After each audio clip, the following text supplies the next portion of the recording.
नमस्कार मित्रांनो, आज आपण एक अत्यंत महत्त्वाचा आणि चर्चेचा विषय समजून घेणार आहोत. अलीकडेच राजस्थान हायकोर्टाने अत्यंत महत्त्वपूर्ण निर्णय दिला आहे. या निर्णयात न्यायालयाने स्पष्ट म्हटले आहे की पत्नीला तिच्या पतीच्या पगाराची माहिती आरटीआय अंतर्गत मागता येणार नाही. आता प्रश्न असा निर्माण होतो, पती सरकारी कर्मचारी असेल तर त्याचा पगार सार्वजनिक माहिती नाही का? पत्नीला पतीच्या उत्पन्नाची माहिती मिळण्याचा अधिकार नाही का? आरटीआय कायद्याची मर्यादा नेमकी काय आहे? आजच्या या व्हिडिओमध्ये आपण या सर्व गोष्टी अत्यंत सविस्तरपणे आणि सोप्या भाषेत समजून घेणार आहोत. सर्वप्रथम हे प्रकरण बघूया. या प्रकरणात एका महिलेने तिच्या पतीच्या पगाराची सविस्तर माहिती मिळवण्यासाठी आरटीआय अंतर्गत अर्ज केला होता. तिचा पती हा सरकारी कर्मचारी आहे. पत्नीने विभागाकडे खालील माहिती मागवली होती. ती माहिती म्हणजे त्याचे मासिक वेतन, वेतन पावती म्हणजे पे स्लिप आणि भत्ते आणि कपातीचे तपशील.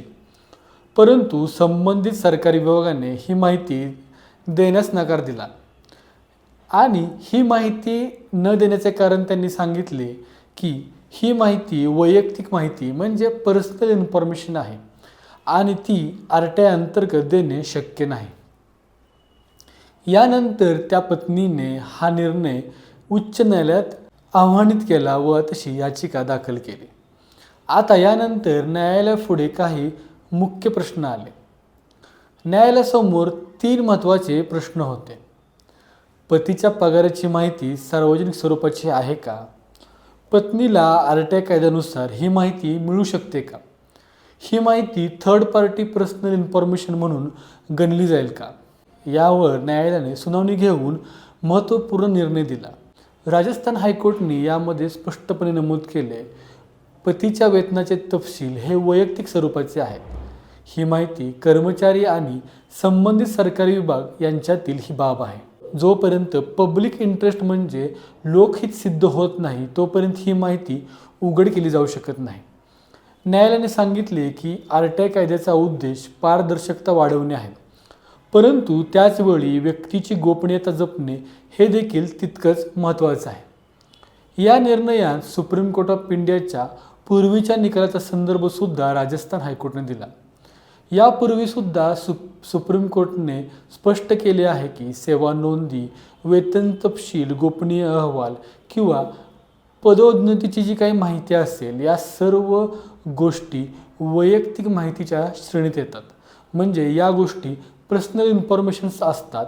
यामध्ये जर लोकहित सिद्ध झाले नाही तर ही माहिती आरटीआय अंतर्गत देणे त्या विभागाला बंधनकारक राहत नाही. आता यामध्ये आपण 2 वेळा पब्लिक इंटरेस्ट म्हणजे लोकहित हा शब्द वापरला. आता लोकहित म्हणजे काय?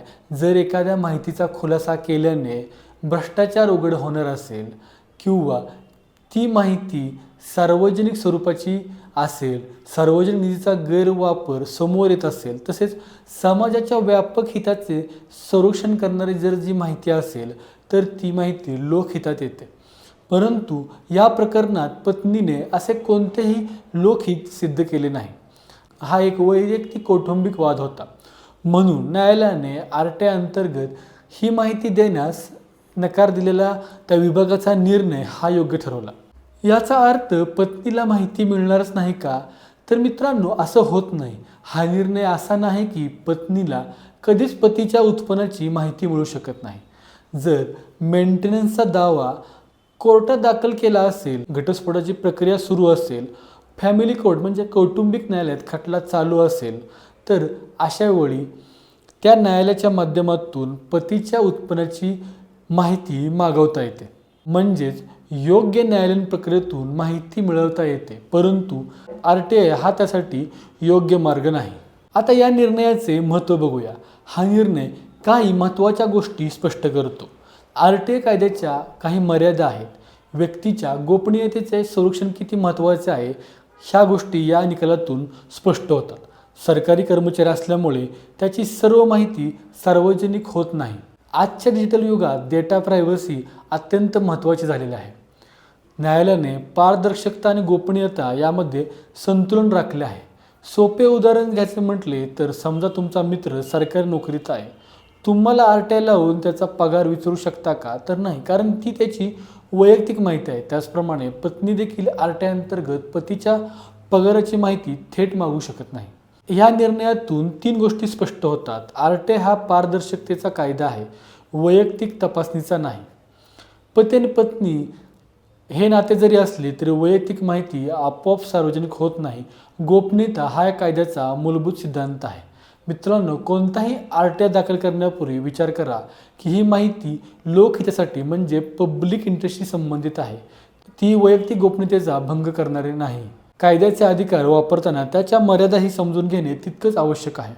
जर तुम्हाला हा व्हिडिओ उपयुक्त वाटला असेल तर लाईक करा, चॅनल सबस्क्राईब करा, तुमचे प्रश्न कमेंटमध्ये जरूर विचारा. अशाच महत्त्वाच्या कायदेशीर निर्णयांबद्दल माहिती मिळवण्यासाठी आमच्याशी जोडले राहा. धन्यवाद.